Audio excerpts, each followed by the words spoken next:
السلام علیکم ورحمۃ اللہ وبرکاتہ۔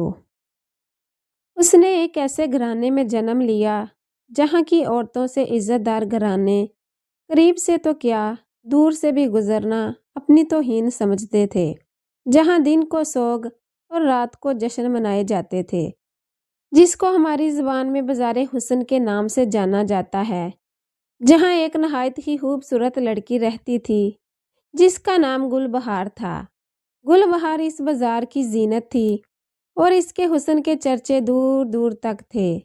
چاند سا مکھڑا، سندل سا بدن، گلاب کی رنگت اور نہایت ہی نرم و نازک ہاتھ۔ جب وہ سج سنور کر بیٹھتی تو پاؤں سفید کبوتروں کی جوڑی کے جیسے لگتے تھے۔ ہمارے محلے کے ایک دولت مند شخص نواب سبحانی اکثر گل بہار کے حسن کی بہار سے پیار کا دامن بھرنے اس کے کوٹھے پر جایا کرتے تھے۔ انہی پیار بھری شب باشیوں کے نتیجے میں گلزار نے گل بہار کے کوٹھے پر جنم لیا تو نواب صاحب کے اوسان عطا ہو گئے۔ اپنی بیٹی کو کوٹھے کی زینت بننے سے بچانے کی خاطر خاندان بھر کی مخالفت کے باوجود انہوں نے اس کوٹھے والی سے نکاح کر لیا اور اسے کوٹھے سے اتار کر اپنی نئی کوٹھی میں لے آئے۔ یہاں بھی اس کے حسن کے چرچے سارے خاندان میں پھیل گئے۔ نواب صاحب کی تقریباً 60 کے قریب عمر تھی اور یہ 17-18 برس کی تھی۔ کچھ دن تو دولت اور عیش و عشرت اس کے من کو بھائی، پھر ان چیزوں سے جی بھرنے لگا۔ نواب صاحب پہلے سے شادی شدہ اور 2 بیویوں کے شوہر تھے جن سے 7 جوان اولادیں تھیں۔ وہ اپنے فرائض کی وجہ سے گل بہار کو زیادہ وقت نہ دے پاتے تھے اور تنہائی اس گل لالہ کو زہریلے سانپ کی طرح ڈستی تھی۔ میں بطور ایک پڑوسن اور رشتہ دار گل بہار کو دیکھنے گئی تھی۔ چاند چہرے والی حسن پری پھولوں کی لڑیوں سے مہکی مسہری پر ایسے سمٹی بیٹھی تھی کہ جیسے تازہ گلابوں کی گٹھری کو اطلس و حباب کے ملبوس میں باندھ دیا گیا ہو۔ یہ گل بدن میرے من کو بھائی، مگر جلد ہی اس کے حسن کے چرچوں میں اس کی آوارہ مزاجی کے رنگ بھی بھرے جانے لگے۔ یہ بات نواب صاحب کو کب گوارا تھی، مگر وہ گلزار کی خاطر صبر کا کڑوا گھونٹ بھرے چپ تھے۔ زندگی بھی تو ایک بے وفا شے ہے، حسن تو بے وفا کہلاتا ہے، لیکن زندگی اس سے بھی زیادہ بے وفا ہوتی ہے۔ ایک روز جب کہ نواب صاحب اپنے ذاتی گراؤنڈ میں پولو کھیل رہے تھے، گھوڑے سے گر کر زخمی ہو گئے اور یہ حادثہ پھر ان کے لیے سفر آخرت کا باعث بن گیا۔ حادثے سے ان کی ریڑھ کی ہڈی پر چوٹ آئی تھی۔ آپریشن ہوا تو شفا یابی کے بجائے جان چلی گئی۔ اب گل بہار بیگم آزاد تھی۔ وہ نواب صاحب کے ایک دوست فتح یاب کے ساتھ گھر سے چلی گئی۔ گلزار کو بھی ہمراہ لے گئی۔ نواب صاحب کے خاندان والے تو پہلے ہی اس کے خلاف تھے۔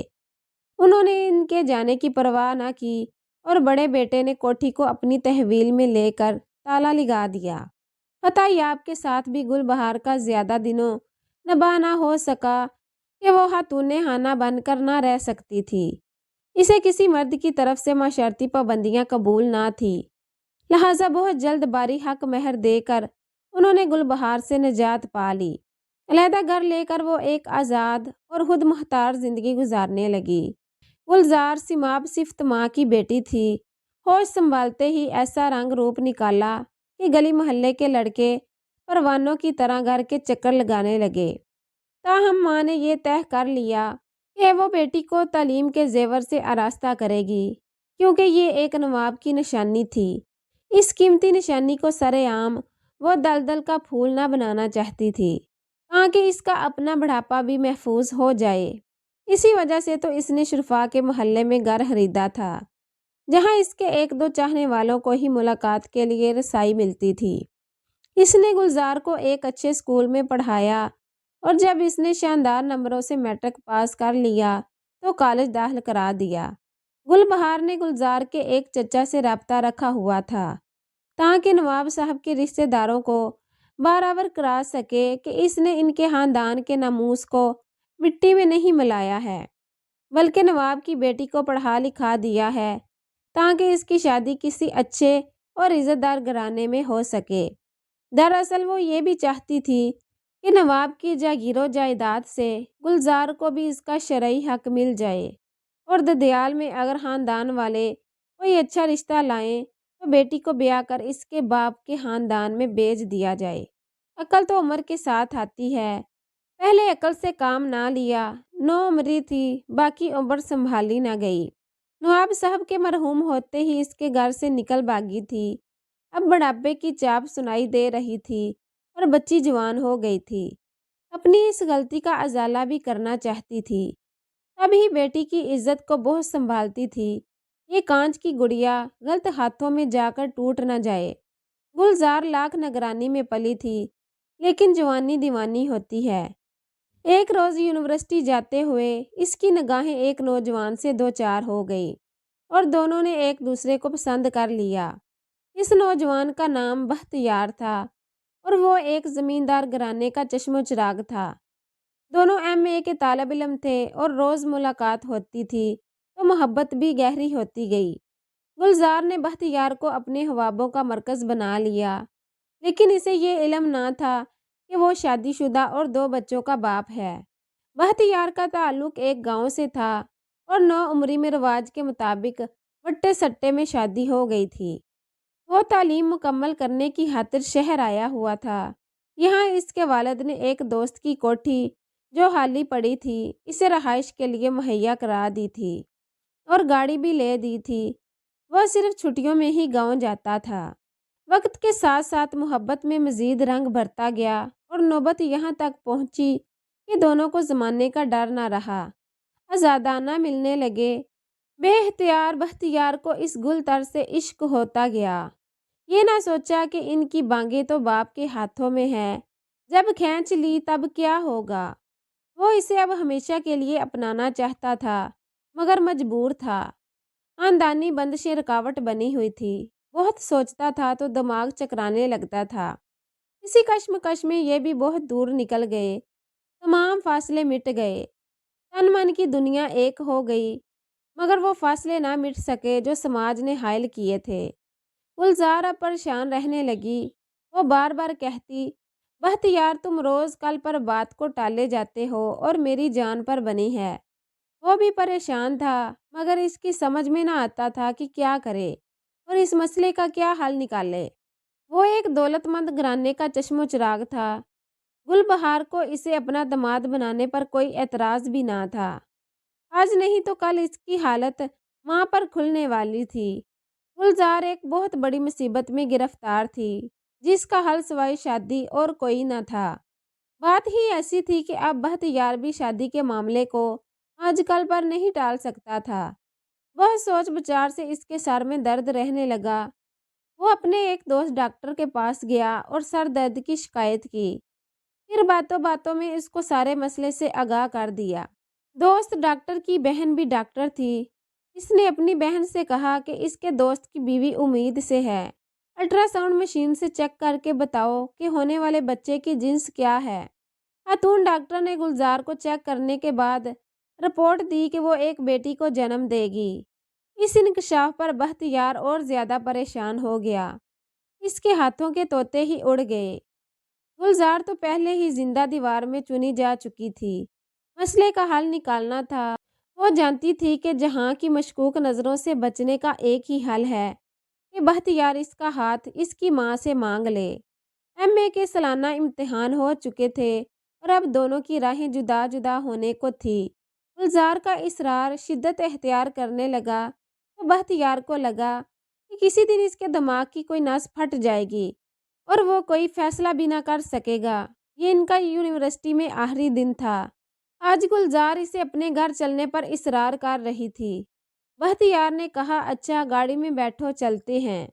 دونوں گاڑی میں بیٹھ گئے اور بختیار نے ایک انجانی منزل کی سمت کار چلا دی۔ گلزار نے آنسو پونچھ ڈالے اور خوشی سے مسکرا دی۔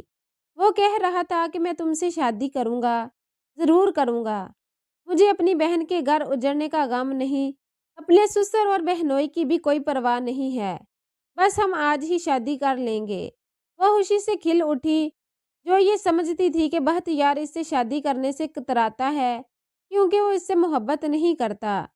اب اسے یقین ہو گیا کہ وہ اس سے محبت کرتا ہے۔ آج بختیار اس سے ایک عجب سی سرمستی میں باتیں کرتا جا رہا تھا۔ اور گاڑی کو بہت سبک رفتاری سے چلا رہا تھا۔ گلزار نے کہا کہ کدھر جا رہے ہو؟ میرے گھر چلو نا۔ وہ بولا چلتے ہیں، 2-4 منٹ ذرا دریا کی سیر تو کرتے چلیں، تازہ ہوا لے لیں۔ کیا خبر تمہاری والدہ ہی رشتہ دینے سے انکار کر دیں اور یہ ہماری ملاقات آخری ہو۔ کیسی باتیں کر رہے ہو بختیار، تم ہوش میں تو ہو؟ اگر انہوں نے انکار بھی کیا تو میں کب پیچھے ہٹنے والی ہوں، تمہارے ساتھ نکل بھاگوں گی۔ تم تو ہاں پریشان ہو گئی ہو۔ ارے بھائی، میں کب پیچھے ہٹنے والا ہوں؟ اب تو جینا مرنا تمہارے ساتھ ہے۔ ہم مرنے کی باتیں کیوں کریں جبکہ ایک خوبصورت زندگی ہماری منتظر ہے۔ وہ اسے حسین خواب دکھانے لگا، مگر ایک بے یقینی کے لہجے میں، جیسے کہ اسے خود بھی ان خوابوں پر یقین نہ ہو، جیسے وہ خود سے جھوٹ بول رہا ہو، اسے اور خود کو بہلا رہا ہو۔ ایک دم سے رفتار تیز کر دی۔ خدا کے لیے بختیار، ہوش میں رہو۔ دریا کے پل پر اتنی تیز گاڑی کیوں چلا رہے ہو؟ مرنے مارنے کا ارادہ ہے کیا؟ جب جان دینی ہی ٹھہری تو پھر ڈرنا کیسا؟ اگر تمہاری زندگی میری ہے تو پھر وہ میری ہی تو ہے۔ اگر میرے ہاتھوں سے یہ زندگی چلی جائے گی تو ہماری محبت بھی امر ہو جائے گی۔ فضول باتیں نہ کرو اور گاڑی روکو، ورنہ ہم دریا میں جا پڑیں گے۔ پل پر تیز گاڑی چلانا منع ہے۔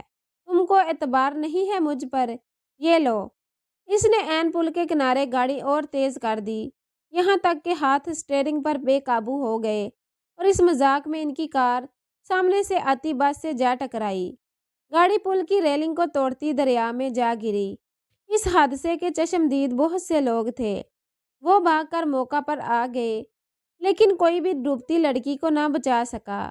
وہ فضا میں ہاتھ بلند کرتی رہی، مگر دریا کی تیز موجیں اسے موت کی وادی میں کھینچ لے گئی۔ بختیار البتہ تیرتا ہوا کنارے تک آ گیا، لیکن پھر وہ تھک گیا اور ڈوبنے لگا۔ تبھی ایک ملاح نے کشتی سے چھلانگ لگا کر اسے ڈوبنے سے بچا لیا۔ لڑکی کی تلاش کی گئی۔ جلد ہی اس کی لاش کو ایک تنکے کی مانند لہروں نے سطح پر اچھال دیا۔ پوسٹ مارٹم میں یہ انکشاف ہوا کہ وہ امید سے تھی۔ کچھ دن تفتیش کا سلسلہ چلا، پھر یہ داستان ماضی کا حصہ بن گئی۔ گل بہار کے گھر ذرا سی دیر کو بھی اس کی بیٹی کا مردہ بدن نہیں لایا گیا تھا۔ ہسپتال سے اسے قبرستان لے گئے تھے۔ وہ ساتھ گئی اور بیان کرتی جا رہی تھی۔ اس کے بین عرش تک جا رہے تھے کہ یہی اکلوتی بیٹی اس کی زندگی کا واحد سہارا تھی۔ اس حادثے کے بعد گل بہار کو چبھ لگ گئی۔